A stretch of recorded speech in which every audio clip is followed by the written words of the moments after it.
السلام علیکم ویورز، کیسے ہیں آپ سب لوگ؟ امید ہے سب لوگ خیر خیریت سے ہوں گے۔ تو ہم چلتے ہیں محبت شعر مات کی قسط نمبر 6 کی طرف۔ ہدایت کا دیا گیا جوڑا پہن کر وہ چہرے پر کرب کے آثار لیے ساکت بیٹھی تھی۔ آپ میک اپ نہیں کریں گی میڈم؟ ہیرا کی پرانی نینسی ایک دن کے لیے واپس آ گئی تھی۔ کس کے لیے سج سوروں؟ وہ طنزیہ نظروں سے اس کی جانب دیکھنے لگی۔ Sorry madam. دال میں کالا دیکھ کر وہ باہر چلی آئی۔ ہیر کو لے کر آؤ۔ جی سر۔ ہدایت کے حکم پر وہ دوبارہ اندر چلی آئی۔ میڈم آپ کو سر بلا رہے ہیں، مما آ جائیں۔ سرخ فراق میں پوری طرح تیار ہیرا دوڑتی ہوئی اس کے قریب آئی اور ہیر کا ہاتھ پکڑ کر اپنے ساتھ لے جانے کے لیے تیار تھی۔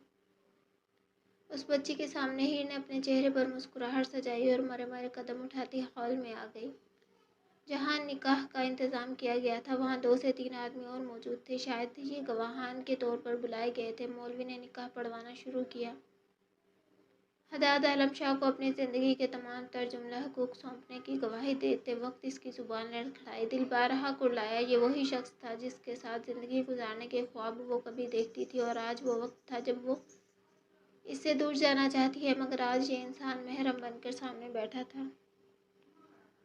ہیرا بیٹا، مما کو میرے کمرے میں لے جاؤ۔ اوکے پاپا۔ وہ اسے لے کر ہدایت کے کمرے میں آ گئی، جہاں بیڈ کے عین سامنے ہدایت کی بیوی کی تصویر نصب تھی۔ ہیر کے دل میں نفرت کا ابال اٹھا۔ جھوٹا مکار انسان، ہمیشہ میری محبت کا مذاق بنائے، میرے جذباتوں کی توہین کی۔ اس کے لیے تو محبت شاید ایک کھیل جیسا ہے۔ درد بھرے 2 آنسو اس کی رخساروں پر بہہ گئے۔ مما، یہ پاپا نے آپ کے لیے بھیجا ہے۔ ہیرا نے جو بیگ اس کے سامنے لہرایا، اسے دیکھتے ہی ہیر کے ہاتھ پاؤں ٹھنڈے ہو گئے۔ اب یہ انسان میرے ساتھ بھی میں نہیں پہنوں گی بیٹا، میں انہی کپڑوں میں اچھا محسوس کر رہی ہوں۔ آپ جائیں اپنے پاپا کو بتا دیں۔ ہیر کے انکار پر ہیرا نے منہ بسورا، مگر ڈیڈ نے بولا یہ ان کی خواہش ہے، ورنہ وہ غصہ ہوں گے۔ غصہ ہونے کے بعد وہ بہت برا پیش آتے ہیں۔ ہیرا نے اپنی جانب سے اس کے علم میں اضافہ کیا، مگر ہیر کو بلال یاد آ گیا۔ واقعی اس انسان سے کچھ بعید نہیں، کچھ بھی کر دے گا۔ اچھا لاؤ میں پہن لیتی ہوں۔ بیگ لے کر وہ مرے مرم قدم اٹھاتی چینجنگ روم کی طرف بڑھی۔ ہیرا بیبی آپ میرے ساتھ آ جائیں۔ نینسی دوبارہ اس کے پاس آئی۔ کھانا کھانے کے بعد آپ کے سونے کا وقت ہے۔ مگر نینو آنٹی، آج مجھے وہاں نہیں سونا۔ میری نئی مما آئی ہے، میں ان کے ساتھ سو جاؤں گی۔ نہیں بیٹا، آج آپ ان کے ساتھ نہیں سو سکتی، آج یہ اکیلے سوئیں گے۔ مگر کیوں؟ اس کی چھوٹی سی ناک پر غصہ آ بیٹھا، کیونکہ آج یہ بہت ساری باتیں کریں گے، پھر اس کے بعد ساری زندگی کے لیے یہ آپ کی مما ہو جائیں گی۔ سچ میں نینو آنٹی؟ ہاں بالکل سچ۔ آپ چاہتی ہیں ہیر میڈم ساری زندگی کے لیے آپ کی مما بن جائیں؟ ہاں بالکل۔ تو پھر چلیں میرے ساتھ۔ وہ اسے لے کر اپنے ساتھ چلی آئی۔ ہیر نے ان کی ساری باتیں سنی، مگر سوائے دل جلانے کے وہ کچھ نہیں کر سکتی تھی۔ سرخ رنگ کی جالی دار نائٹی جو اس کی تھائی سے تھوڑا ہی نیچے آ رہی تھی، جبکہ گھٹنوں سے پوری 1.5 بالشت اوپر تھی۔ حد درجہ گہرا گلا جو اس کے وجود کی رعنائیوں کو ظاہر کر رہا تھا، جبکہ یہ نائٹی پوری بیک لیس ہونے کی وجہ سے ہی شرمندگی کے مارے زمین میں گڑی جا رہی تھی۔ برہنہ ٹانگیں، بازو اور کمر، ایسا لباس پہنا تو دور، اس نے خواب میں بھی کبھی ایسے لباس کا تصور نہیں کیا تھا جو کہ آج اسے پہننا پڑا، وہ بھی ایسے شخص کی فرمائش پر جو کبھی اسے چادر کے بغیر نہیں دیکھ سکتا تھا۔ تبھی صوفے کی پشت پر ڈالی شال اٹھا کر اپنے گرد پھیلائی اور خود بیڈ پر آ کر کمبل ٹانگوں پر چڑھا لیا، تب کہیں جا کر اپنا آپ محفوظ لگنے لگا۔ مگر تبھی کمرے کا دروازہ کھلا اور ہیر کے اوپر کا سانس اوپر اور نیچے کا نیچے رہ گیا۔ چٹاخ چٹاخ چٹاخ، لگاتار 3 تھپڑوں کی آواز فضا میں گونجی اور دھڑام سے نائلہ فرش پر جا گری۔ کتنی بار بولا تھا اس ہدایت سے دور رہنا، وہ ہمارا دشمن ہے، مگر نہیں نہیں نہیں، یہاں تو دشمنوں کے بجائے میرا اپنا خون مجھے ذلیل کرنا چاہتا ہے۔ گلزار اپنا غصہ اس وقت نائلہ پر نکال رہا تھا۔ حسینہ کی بات سننے کے بعد اس نے جب اپنی ہی بیٹی کی کارروائیوں کے بارے میں پتہ کروایا تو پتہ چلا ان کی اپنی بیٹی بہت جلد ہدایت سے شادی کرنے جا رہی ہے۔ مجھے ہر قیمت پر ہدایت چاہیے۔ پہلے بھی آپ کی وجہ سے وہ کسی اور کی جھولی میں پکے ہوئے آم کی طرح جا گرا، اور اب بھی آپ میری راہ میں رکاوٹ بن رہے ہیں۔ وہ شدید غصے میں چلائی، پکا ہوا آم کسے بول رہی ہو؟ وہ ہدایت عالم شاہ استعمال شدہ بندہ ہے، شادی شدہ ہے، ایک لڑکی کے ساتھ عشق کی پینگیں پینگ چکا ہے۔ اس کے مقابل تم جوان بھی ہو اور خوبصورت بھی۔ ایسے کتنے ہی مرد تمہارے سامنے لا کر رکھ دوں گا، پھر جس سے چاہے اس سے شادی کر لینا، مگر میرے دشمن کے بیٹے کے سامنے مجھے رسوا کرنے پر کیوں تلی ہو؟ ایک تو مجھے سمجھ نہیں آتا آخر آپ آخر آپ کی اس کے ساتھ کیا دشمنی ہے؟ وہ آپ کے بھائی کا بیٹا ہے، آپ چاہتے تو ہماری شادی بآسانی ہو سکتی تھی، مگر آپ مجھے اس کے کم میرے دشمن زیادہ لگتے ہیں، جو اپنی ہی بیٹی کی خوشیوں کو روندنا بخوبی جانتے ہیں۔ اپنی بیٹی کی خوشیوں کا خیال ہے تبھی اس سے دور رکھا ہے، دیکھا نہیں اس کے گھر والوں کی وجہ سے تمہارے بھائی کی کیا حالت ہو گئی ہے؟ وہ مجھ سے سالہ سال دور رہا ہے۔ شاداب بھائی آپ کی وجہ سے ایسے ہوئے ہیں، اگر آپ نے انہیں غلط باتوں پہ بڑھاوا نہیں دیا ہوتا تو یقیناً وہ عام انسانوں کی طرح ہوتے۔ چٹاخ! ایک اور تھپڑ نائلہ کے منہ پر لگا۔ اپنے باپ کو غلط بولو گی؟ اپنے گریبان میں بھی جھانک لو، تم بھی میری ہی اولاد ہو اور کتنوں کے ساتھ غلط کر چکی ہو، یہ مجھے بتانے کی ضرورت نہیں ہے۔ اگر تم خود کو پارسا سمجھ رہی ہو تو کیا میں تمہیں تمہارے کرتوت یاد دلاؤں؟ گلزار کی باتوں پر اس کے دماغ میں آگ لگ گئی۔ ہاں، میں نے غلط کیا اور کرتی رہوں گی جب تک مجھے حداد نہیں مل جاتا، لیکن آپ بھی یاد رکھیں جس دن حداد کو آپ کے بارے میں پتہ چل گیا تو پورا تختہ الٹ جائے گا۔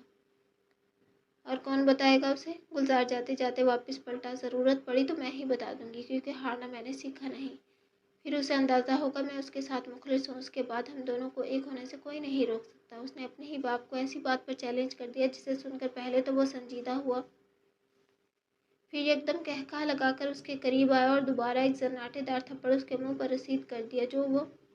وہ جو 4 تھپڑوں کے بعد پہلے ہی بمشکل کھڑی تھی، دوبارہ زمین بوس ہو گئی۔ کمرے میں بند کر دو اس بدذات کو، باپ کا راز فاش کرے گی۔ ہنکار بھر کر وہ نوکروں کو سختی سے حکم دیتا وہاں سے چلا گیا۔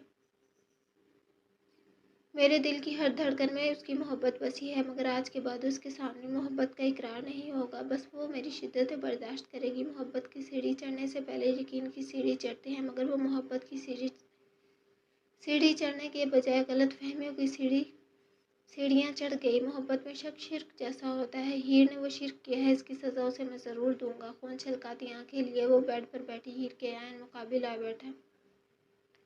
اسے دیکھتے ہی ہیر نے اپنے گرد چادر کو اچھی طرح لپیٹا۔ اس کی اس حرکت پر حداد نے آنکھیں چھوٹی کر کے اسے گھورا اور اگلے ہی لمحے کھینچ کر چادر کو اس کے وجود سے الگ کر دیا۔ ہمارے درمیان ان مصنوعی پردوں کی آج کی رات کوئی گنجائش نہیں ہے، اور مجھ سے اب کس بات کا گریز؟ اب میں تمہارا شوہر ہوں۔ وہ جتاتی نظروں سے اس کے حسین سراپے کا بغور جائزہ لینے لگا، جہاں ہیر نے اپنے دونوں ہاتھوں کی مدد سے سینے کو کور کیا تھا، پھر کمفرٹر اٹھا کر پیچھے کیا تو نظر دودھیا پنڈلیوں پر جا ٹھہری۔ ہاتھ کی پشت سے ملائم پنڈلیوں کو سہلایا تو ہیر کی آنکھیں آنسوؤں سے لبریز ہو گئیں۔ اس کے ہر انداز سے لگ رہا تھا کہ آج ہیر کو بخشش نہیں ملنے والی۔ گھٹنوں پر ہاتھ رکھ کر ہیر کو اپنی جانب کھینچا، سینے سے ہاتھ ہٹا کر نیچے کے سر جھکائے، شاید وہ اپنے آنسوؤں کو ضبط کر رہی تھی۔ تبھی حداد نے ٹھوڑی پکڑ کر اس کا چہرہ اونچا کیا۔ آپ میرے ساتھ ایسا کیوں کر رہے ہیں؟ وہ بمشکل گویا ہوئی، کیسا؟ میں اپنا حق بھی نہ وصول کروں؟ شادی کے بعد میاں بیوی اپنا رشتہ مکمل کرتے ہیں، یہ بات تمہیں نہیں پتہ؟ اتنی تو تم بچی نہیں ہو، اور یہ رونا دھونا ڈرامے کس بات کے کر رہی ہو؟ حداد نے تیکھے لہجے میں اس کے آنسوؤں پر چوٹ کی، جہاں گلابی گال آنسوؤں سے تر ہو گئے تھے۔ مگر میں یہ نہیں چاہتی، تمہارے چاہنے یا نہ چاہنے کی اب میری نظر میں کوئی اہمیت نہیں۔ میں آج کی رات یہ چاہتا ہوں اور تمہارا بھرپور ساتھ، اور تمہیں میرا بھرپور ساتھ دینا ہوگا۔ میری شرٹ کے بٹن کھولو۔ حداد کی فرمائش پر آنسو اور تیزی سے بہنے لگے۔ جیسے ہی اس نے نفی میں سر ہلایا، حداد نے اس کے ریشمی بالوں کو مٹھی میں جکڑ کر ہیر کا چہرہ عین اپنے چہرے کے سامنے کیا۔ مجھے آج کی رات وحشی بننے پر مجبور مت کرو، کھولو۔ وہ دہاڑا۔ جی جان سے کانپ اٹھی، مگر کپ کپاتی مخرومی انگلیاں حداد کے بٹنوں سے الجھ گئیں۔ اس کے بالوں کو چھوڑ حداد نے اپنی شرٹ نکال کر سائیڈ پر رکھی۔ ناقص میں چند ثانیے وہ ہیر کی کسی حرکت کا انتظار کرتا رہا، مگر وہ دوبارہ سر جھکا کر رونے کا شغل فرمانے لگی۔ کیا چاہتی ہو؟ آج میں تمہیں اپنا وہ روپ دکھاؤں جس کے بعد تم خودکشی کر لو؟ سنسناتی سرگوشی پر ہیر کی آنکھوں میں خوف ہلکورے کھانے لگا۔ حداد نے اس کے خوفزدہ چہرے کو بغور دیکھا۔ آپ کی ایک بیٹی ہے، میں اس کا دھیان رکھ لوں گی اور پیسے بھی نہیں مانگوں گی۔ میرے ساتھ ایسا مت کریں، آپ مجھ سے محبت نہیں کرتے۔ میری ذات کو یوں بے مول نہ کریں۔ وہ اس وقت آنکھوں میں آنسو لیے سراپا التجا تھی۔ جن کے درمیان محبت نہیں ہوتی ان کے درمیان کیا میاں بیوی کا رشتہ مکمل نہیں ہوتا؟ 90% رشتے بنا محبت کے ہوتے ہیں، اور میں نے تمہیں اپنی بیٹی کے لیے ہی بیوی کا درجہ دیا ہے۔ بہتر ہے آج کی رات مجھے میرے شوہر ہونے کا حق لینے دو، اور محبت کی بات کم از کم تمہارے منہ سے اچھی نہیں لگتی۔ اس کے چہرے کو ہاتھوں کے پیالوں میں بھر وہ درشت लहजे में गोया हुआ। फिर न जाने क्या सूझी जो शहादत की उंगली बाएं तरफ के सीने के उभार पर रखकर वहाँ हदाद लिखा। अपने सीने पे उसकी उंगली कलम महसूस कर हीर के वजूद में चींटियां रेंगने लगी, लेकिन अपना नाम लिखते ही उसने अंगूठे की मदद से उस हिस्से को हद दर्जा दबाया तो हीर की सिसकी निकल गई। एक बार फिर आंसू उमड़ आए, मगर वो इसके आंसुओं की परवाह किए बगैर खुद ही हीर के होंठों पर झुका और बेदर्दी में उसके होंठों को कुचल डाला। ऐसी बेदर्द शिद्दत पर वो सिसक उठी। आंसू रवानी में बहने लगे। अब तो इल्तिजाओ एहतजाज भी काम न आया। हदाद उसका सर तकिए पर रख पूरी तरह हीर पर झुकाया। ये आप ठीक नहीं कर रहे। एक आखिरी शिकवा उसके लबों से फिसला। अब अगर तुमने मुझे रोकने की कोशिश की तो अंजाम बहुत बुरा होगा। सख्त गीर लहजा उसकी जुबान तालू से चिपका गया। आखिरी शिकवा कुना नजर उसने हदाद के चेहरे पर डाली और मुंह फेर लिया। हदाद ने अंगूठे की मदद से उसके आंसुओं को साफ किया और खुद इसकी गर्दन पर झुकाया। कितने ख्वाब सजाए थे आज की रात के लिए, मगर सब चकनाचूर हो गए। शायद दोनों अपनी अपनी जगह ठीक थे, मगर हालात जिस मुकाम पर उन दोनों के रिश्ते को ले आए थे, उसके बाद ख्वाबों की तकमील वक्त के धारे पर छोड़ देना ही मुनासिब था। सुलगते होंठ उसकी शहर रग को छूते नीचे की हदूद की तरफ बढ़ने लगे। जब हदाद ने कांधे पर जुड़े स्ट्रिप्स की रिबन को उंगलियों पर लपेट कर झटका दिया, हीर का जब्त जवाब दे गया। वो बुरी तरह सिसकी, बुरी तरह रोने के बाद पूरा वजूद हिचकोले खाने लगा। हदाद का दिमाग घूम गया। इज्जत नहीं लूट रहा, तुम्हारी पहले इज्जत बनाया है, उसके बाद अपना हक वसूल रहा हूँ। एक झटके में उसके वजूद को नाइटी के फर्जी पर्दों से आज़ाद करके वो हीर के वजूद पर काबिज हो गया। इस अमल के बाद हीर ने मज़ाहमत बिल्कुल तर्क कर दी। उसके वजूद पर अपनी मोहब्बत की छाप छोड़ते हुए हदाद ने हीर के बाजू खुद ही अपनी गर्दन के गिर्द हायल किए। मेरा साथ दो वरना अंजाम जानती हो। एक बार फिर इसकी धमकी पर हीर की आंखों में इश्ताल उठा। दोनों हाथों के नाखून बेदरी से हदाद के कांधों पर गाड़ दिए। हाँ बिल्कुल, इससे ज्यादा आज की रात वैसे भी कुछ बुरा हो नहीं सकता। हदाद की सिसकी निकल गई, मगर इसके साथ ही लबों की गोशों में मुस्कुराहट मचली। जितनी बेदरी में वो उसकी पीठ को जख्मी करती, उससे 2 गुना शिद्दत का मुजाहिरा हदाद करता। उसे पूरी तरह अपने वजूद का हिस्सा बनाकर वो इसके बराबर लेट गया। मिलन की ये रात मुबारक हो। हदाद की सरगोशी पर उसने मुंह फेर लिया। 2 तकलीफ-दे आंसू आंखों से निकल कर तकिए में जज्ब हो गए। मिलन की रात या रूह पर जख्म देने की रात। शिद्दत कर्ब से उसने आंखें बंद कर ली। हदाद ने सिगरेट जलाकर लबों से लगाई। उसे पीने की आदत ना थी, मगर जब दर्द हद से सवा होता था तो वो ये जहर मुंह को लगा लेता था। आज भी उसने हीर को दर्द दिया था। बिलाशबा उसका इरादा गलत नहीं था और ना ही ये कोई ज्यादती थी, बल्कि हकीकतन उसने अपना हक वसूल किया था, मगर वो कुछ भी हीर की मर्जी के खिलाफ नहीं चाहता था। 3 से 4 घंटे यूं ही वक्फे से स्मोकिंग करता रहा। आंखों में सुर्ख डोरे तैरने लगे। दिमाग मुस्तकबिल के ताने बाने बना बना कर थक गया। सोचा था जब तक केस मुकम्मल नहीं हो जाता वो शादी के झमेले में नहीं पड़ेगा, मगर हीर के मामले में जज्बात और मामलात कुछ अलग थे। ये शादी का फैसला जज्बाती होकर नहीं लिया था, बल्कि ये एक सोचा समझा प्लान था जो कामयाब ठहरा। इसके पहलू में वो नर्म गुदास वजूद बेखबर सो रहा था। कुछ देर पहले वो इसकी बाहों में थी तो हदाद शाह सारी टेंशन से गाफिल हो गया था। तो ये साबित हुआ मिसेस हदाद आलम शाह, तुम मेरे दिल का सुकून होने के साथ साथ हर मर्ज की दवा भी हो। सिगरेट का आखिरी कश लगाकर उसे ऐश ट्रे में मसल कर रखा और खुद एक बार फिर सोई हीर की नाजुक कमर में हाथ डालकर अपनी तरफ खींचा। वो हड़बड़ा कर उठी, मगर एक बार फिर हदाद को अपने वजूद पर काबिज देखकर जब्त से मुठ्ठियां भींच कर रह गई। इस बार भी वो पूरी तरह अपनी मनमानी कर रहा था। दोबारा इसकी शिद्दतें सहते हुए हीर की आंखों से दर्द के आंसू बहने लगे। उसके सीने पर सर रखे वो इस वक्त किसी नाजुक गुड़िया की तरह उसकी बाहों में समाई थी। हदाद जो काफ़ी देर से जगा था, इस वक्त भी उसके वजूद की हिद्दत को महसूस कर रहा था जो इसकी बाहों में सिमटी हदाद के जज्बात से बेखबर ख्वाब खरगोश के मज़े ले रही थी। हदाद ने उसे सोने ही दिया, क्योंकि रात भर वो इस नाजुक सी जान को कई बार अपनी शिद्दतें बावर करवा चुका था।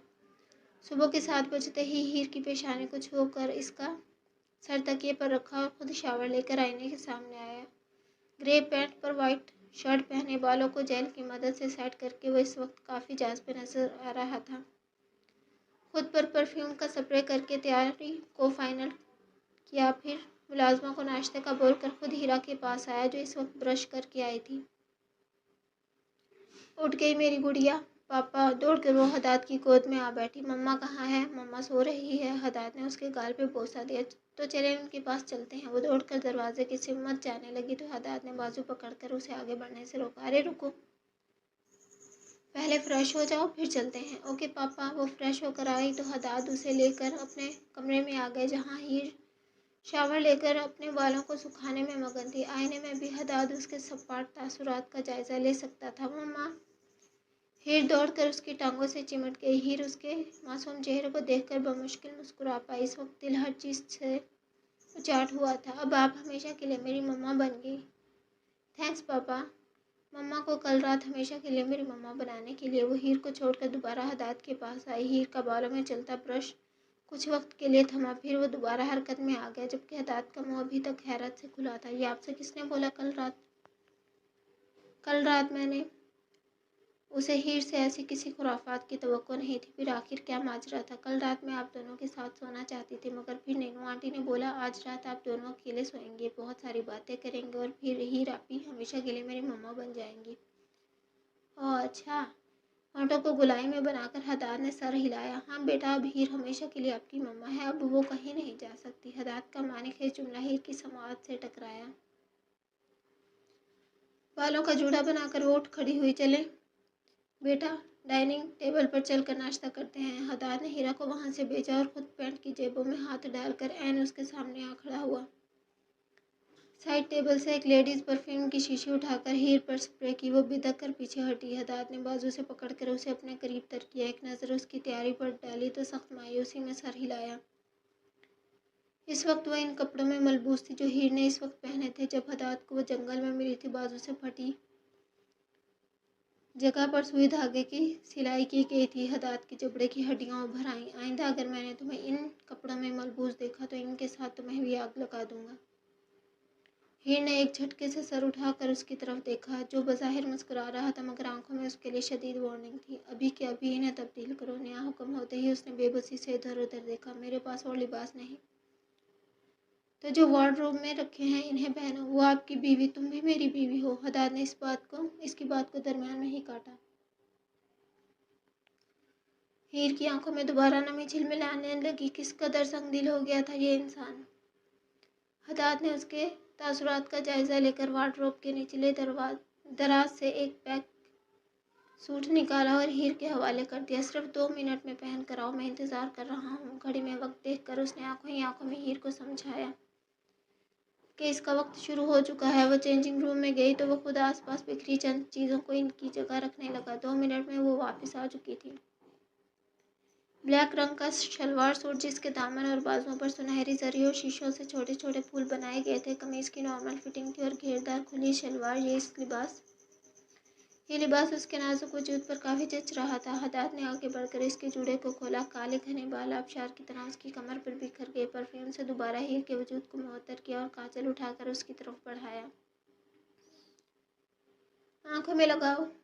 हीर ने खामोशी से अपना रुख आईने की जानिब मोड़ा और आंखों में काजल की धार डालकर हदाद की जानिब मुड़ी, मगर वो तो ड्रेसिंग टेबल के दराज में कुछ टटोल रहा था। चंद सेकंडों बाद वो एक छोटी सी मखमली डबिया हाथ में पकड़े उसकी तरफ बढ़ा। इनमें से छोटे छोटे डायमंड टॉप्स निकाल कर खुद हीर के कानों की जीनत बनाए। आज के बाद ये तुम्हारे कानों में हर वक्त झिलमिलाने चाहिए। एक और हुक्म। हीर ने बिना तासुर दिए इस बात में सर हिला दिया। गुड। और अब अपने शौहर को एक रोमांटिक अंदाज में गुड मॉर्निंग विश करने का वक्त होता है। हीर को अपनी तरफ खींचकर वह बिना उसे समझने का कोई मौका दिए उसके नाजुक लबों को अपने लबों में कैद कर चुका था। एक बाजू उसकी कमर के गिर्द हायल था और दूसरा हाथ उसके सर के पीछे रखे वो इस वक्त पूरी शिद्दत से उसके लबों पे झुका अपनी दिली ख्वाहिश पूरी कर रहा था। हीर को अपनी टांगों से जान निकलती महसूस हुई। हदाद का शिद्दत भरा लम्स उसकी जान लेने के दर पे था। इसकी शर्ट को मुट्ठियों में जकड़े वो पूरी तरह उसी के सहारे खड़ी थी। कुछ वक्त बाद हदाद ने अपने लम्स से उसे रिहाई बख्शी तो नजरें हीर के हद दर्जा सुर्ख चेहरे पर जा ठहरी। गुलाबी गाल अनारी हो चुके थे, नीम खुले होंठ कपकपा रहे थे। सख्ती से भींची आंखों की पलकों की बाड़ पर तिरती नमी पर उसके तासुरात सख्त हुए। आइंदा अगर तुमने बात बात पर अपनी आंखों से दरियाए नील बहाने की कोशिश की तो ऐसी सज़ा दूंगा कि तुम्हारी रूह तक कांप जाएगी। कान की लो को छूकर उसने हीर के कानों में मानो कोई सुर फूंका हो। यकदम आंखें खोलकर उसने बेयकीनी से हताहत आलम शाह की तरफ देखा, जो इसकी कमर को आज़ाद करके कलाई थाम चुका था। अगले ही पल उसने हीर की बाजू को झटका दिया और किसी रोबोट की मानत वो इसके साथ घसीटती चली गई। सीढ़ियों के करीब आकर उसने हीर के शानों के गिर्द अपने बाजू फैलाई। स्माइल। वो बज़ाहिर मुस्कुरा रहा था, मगर आंखों में वार्निंग थी। नीचे डाइनिंग टेबल पर बैठी हीरा को देखकर वो हल्का सा मुस्कुराई। अहमद, जो सुबह सुबह एक ज़रूरी खबर देने आया था, इन दोनों को देखकर रुक गया। अस्सलाम वालेकुम सर। वालेकुम अस्सलाम अहमद, सुबह सुबह कैसे आना हुआ? हदाद ने हीर के शानों से हाथ हटाए तो वो मौका गनीमत समझकर हीरा के करीब आ गई। मैं यहाँ एक बेहद ज़रूरी खबर देने आया हूँ, मगर पहले आपको निकाह मुबारक हो सर। आप दोनों की जोड़ी बहुत प्यारी लग रही है, सूरज चांद जैसी। बहुत शुक्रिया। वो खुले दिल से मुस्कुराया। आओ मेरे साथ नाश्ता करो। वो उसे लेकर टेबल पर आ गया। नाश्ते के वक्त भी वो हीर की खाने में अदम दिलचस्पी नोट कर चुका था, मगर अहमद और हीरा के सामने कुछ भी बोलना मुनासिब नहीं था। अहमद, तुम चलो, मैं आता हूँ। नैपकिन से हाथ साफ करते हुए वो अहमद की तरफ मुतवज्जा हुआ। जी सर। हीरा बेटा, मम्मा को परेशान नहीं करना और होमवर्क अच्छी तरह करना, मैं चेक करूँगा। हीरा के माथे पे बोसा देकर वो हीर की जानिब में मुतवज्जा हुआ। आप कमरे में जाएं बेटा। एक बार फिर वो हीरा की तरफ मुड़ा। हीरा कमरे में गई तो वो एक प्लेट में नाश्ता निकालने लगा। आपा, इस घर की पुरानी मुलाजमा को आवाज़ देकर बुलाया। जी साहब। आपा, ये खाना मेरे कमरे में रखवा दें और ठीक आधे घंटे बाद खाली प्लेट्स उठा लाइएगा। जी साहब। वो खाना लेकर हदाद के कमरे की तरफ बढ़ वो खाना लेकर हदाद के कमरे की तरफ बढ़ गई, जबकि वो खुद सख्त तेवर लिए एक जस्त में उसके करीब आया। हीर का सांस चंद सानी के लिए बिल्कुल बंद हो गया। मुझे मजबूर मत करो, मैं घर और बाहर वालों के सामने तमाशा करूं। चुपचाप खाना खा लेना। अगर ज़रा सी भी आनाकानी की तो स्वीट हार्ट, आज की रात तुम्हारे लिए कल रात से ज़्यादा भारी हो सकती है। हदाद की धमकी पर उसका हलक तक खुश्क हो गया। मैं खा लूँगी, वो जल्दी से बोली। बहुत खूब। हदाद ने आगे बढ़कर उसके माथे पे अपने तिश्ना लब रखे और गाल थपथपाता बाहर चला आया। कहाँ पाई गई है वो? गाड़ी में बैठते ही उसने अहमद से सवाल किया। सर, सरकारी अस्पताल में। व्हाट? सरकारी अस्पताल? कब का रिकॉर्ड शो करवाया है उन्होंने? सर, उनका कहना है कि पिछले 3.5 साल से वो वहाँ है। Oh really? हदाद के चेहरे पे पुरस्कार मुस्कुराहट फैल गई। हमने 2 साल पहले सिविल हॉस्पिटल पर रेड की थी, तब तो ऐसा कुछ नहीं था। सर, मैं भी यही सोच रहा हूँ, मगर इनका रिकॉर्ड और पेपर वर्क सब क्लियर है। अहमद परेशानी से गोया हुआ। ठीक है। एक टांग को चिल्लाते हुए इसका दिमाग तेजी से सोचने लगा। सर, आप बोलें तो अपने कुछ आदमी इस मालूमात का दोबारा जायज़ा लेने के लिए हायर कर दूँ? नहीं अहमद, जैसा चल रहा है चलने दो। शिकारी को लगना चाहिए वो जाल बिछाने में कामयाब हो गए हैं। मज़ा तो तब आएगा जब शिकारी अपने जाल में फंसेगा, क्योंकि अब वक्त शिकार होने का नहीं, शिकार करने का है। वो मानिखेज अंदाज में गोया हुआ। अहमद ने समझने वाले अंदाज में सर हिलाया।